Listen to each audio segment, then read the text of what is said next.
Does it seem like you're saying all the right things, but pitches are still falling flat? Is it because you have this memorized script that you believe are just some magic words, like a Harry Potter spell, that if you just say the right words in the right order, it's just supposed to work magic? Cue the 738-55 rule. Okay, so this is proposed by psychologist Albert Mehrabian. And what the study found was that in face-to-face communication, overall impression is conveyed through three elements. Okay, so number one is words. Number two is tone of voice. Three is your body language.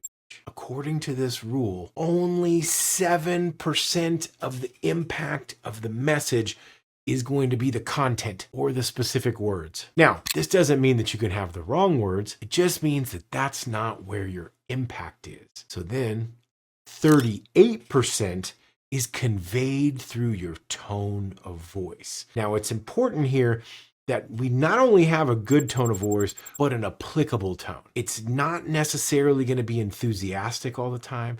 It's not necessarily going to be inquisitive all the time. It's not necessarily going to be conspiratorial all the time. But we are going to use those elements when applicable. And here's where the customer and the behavioral science really come into play, is 55% is conveyed through your body language.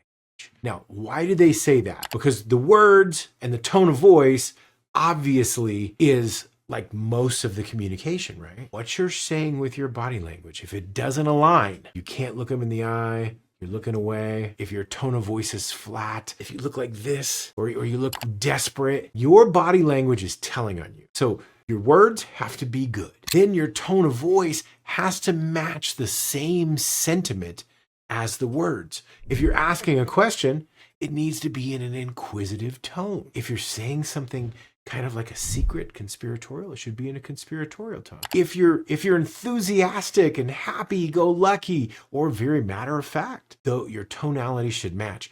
But if your body language then contradicts the tone or the words, the person's just not going to trust you. Let's dive into the words. Now, the words are the literal content. What is being said. This includes specific phrases, different types of vocabulary, and the language that's used. While they contribute a small percentage to the overall message, they are crucial for conveying specific information, facts, and data. The words equal 7%. Number two, tone of voice. This is your 38%. The tone of voice reflects how something is said rather than what is said. It includes pitch, volume, speed, intonation. Different tones of voice can significantly alter the meaning and perception of spoken words. Here's a few examples. An enthusiastic tone, characterized by a lively and energetic delivery, can make the message seem more exciting and engaging. It conveys positivity and eagerness. An inquisitive tone, which often involves a higher pitch and questioning inflection, can convey curiosity and desire for more information. It encourages open communication and invites responses. So if I say something monotone, or I say it enthusiastic, or if I say it inquisitive. Number three is body language, and this is your 55%. Body language encompasses facial expressions, gestures, posture, eye contact, and other physical cues. These nonverbal signals can reinforce or contradict the spoken message. Here are some key body language cues. Eye contact. Sustained eye contact can indicate confidence, interest, and sincerity. It helps to establish a connection and shows that you are engaged in the conversation. Avoiding eye contact, on the other hand, can suggest disinterest, discomfort, or maybe that you're just not trustworthy. So here's a pro tip. Determining the person's eye color is easy. You just look at them, and there's a way to force eye contact. What you do is you look them in the eye and you determine what their eye color is. Smiling. A smile can convey friendliness, approachability, and warmth.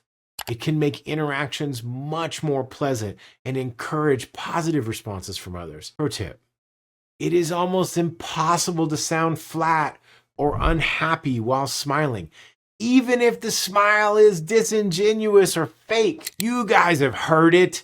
Smiling and dialing, old school boiler room telemarketing. Stand on your chair with a big old smile. Why do you do that? Because it's impossible to have a flat tonality, and the smile comes through in your voice. There's another pro tip. Mirroring involves subtle mimicry of the body language of the person you're communicating with. It can create a sense of liking and a sense of rapport and make the other person feel understood and comfortable. This is where if they're sitting like this, you sit like this. If you're leaning in, you lean in. They do this, you do this. But here's a Jedi trick. Mirroring can also refer to a verbal technique of repeating the last 1 to 3 words that your counterpart says, and is almost exclusively done in an inquisitive tone. It also encourages them to respond. So why do most of your reps think that the script doesn't work? A side note about this principle is it's almost 100% why you get the phenomenon of reps saying the script or the process just doesn't work for them. It's usually because they've adopted something that they deliver with really good tonality and body language, so it ends up landing more effectively than the correct words delivered poorly. Thus, it becomes this self-fulfilling prophecy.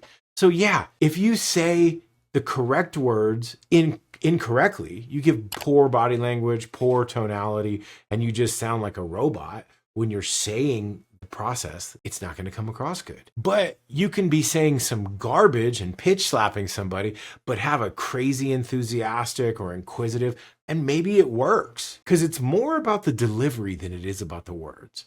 But where the real magic happens is when you combine both of them together. When you have the correct words in the correct process, you're earning the right for more at each stage of the game with a well-designed sales process. And you're delivering it in the right tone of voice with eye contact, with a smile, and with confident body language.